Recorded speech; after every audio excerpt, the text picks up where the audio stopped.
चला चला चला पुढे चला चला शिकवणी चला पुढे बरोबर चला चला बरोबर चला भरती चला ओ भाई चला पुढे चला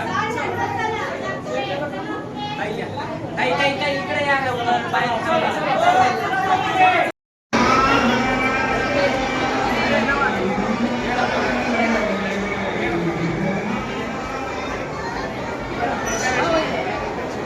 कृष्ण हरी, मी सचिन कुलते, विठ्ठल मंदिर ट्रस्टचा विश्वस्त.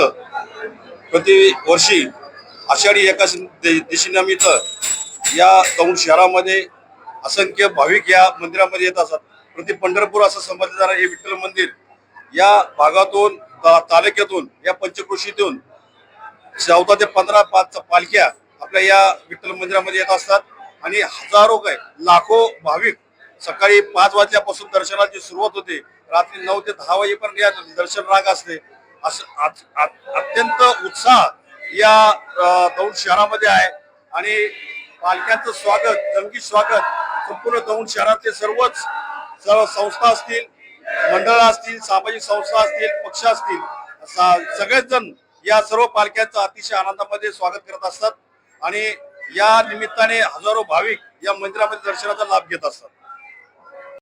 आज आपल्या दौंड मधील प्रति पंढरपूर समजल्या जाणाऱ्या विठ्ठल मंदिरामध्ये आषाढी एकादशी निमित्त दौंड पंचक्रोशीतील कमीत कमी 16 पालख्या, गेले 50 वर्षाची परंपरा या दौंड शहराची आहे आणि इथे गेले 50 वर्ष आपल्या दौंड शहरामध्ये आजूबाजूच्या गावातील सर्व पालख्या इथे येतात. महाराष्ट्रातलं असं एकमेव मंदिर आहे जिथं राही आणि रुक्मिणी श्री विठ्ठलाच्या आजूबाजूला आहेत. त्याचप्रमाणे विठ्ठलांच्या मूर्तीच्या वरती महादेवाची पिंड आहे. असं असलेलं आपलं विठ्ठल मंदिर महाराष्ट्रातलं एकमेव विठ्ठल मंदिर आहे. या विठ्ठल मंदिरामध्ये लाखोच्या प्रमाणात भाविक या मंदिरामध्ये दर्शनासाठी येत असतात. इथं सालाबाद प्रमाणे विश्वस्तांच्या वतीने सर्व प्रकारची सोय, इथं कुठल्याही प्रकारच्या नागरिकांना त्रास होऊ नये म्हणून नाश्त्याची सोय केली असते, पाण्याची सोय केली असते आणि कुणाला काही इजा होऊ नये, काय त्रास होऊ नये यासाठी इथं ज्या आमच्या संघटना आहे विविध, जे कायम विठ्ठल मंदिर ट्रस्टला सहकार्य करत असतात, अशा 2 संघटना आणि 2 इथे त्यांचे अनुयायी पण उपस्थित आहेत. त्यांचंही सुद्धा या मंदिराला अनेक वर्ष झालं आम्हाला त्यांचं योगदान मिळतं.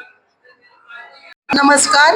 आपल्या दौंड नगरी ही गौम्य ऋषींच्या पदम स्पर्शाने पावन झालेली भूमी आहे आणि हे आपलं जे प्राचीन विठ्ठल रुक्मिणी राही रुक्मिणी मंदिर आहे, हे मंदिर हे पुरातन काळातील आहे आणि या मंदिराचं वैशिष्ट्य म्हणजे राही रुक्मिणी विठ्ठल समवेत हे एकमेव असं आपल्या महाराष्ट्रातीलच नाही तर भारतातील एकमेव हे मंदिर आहे आणि जागृत मंदिर आहे.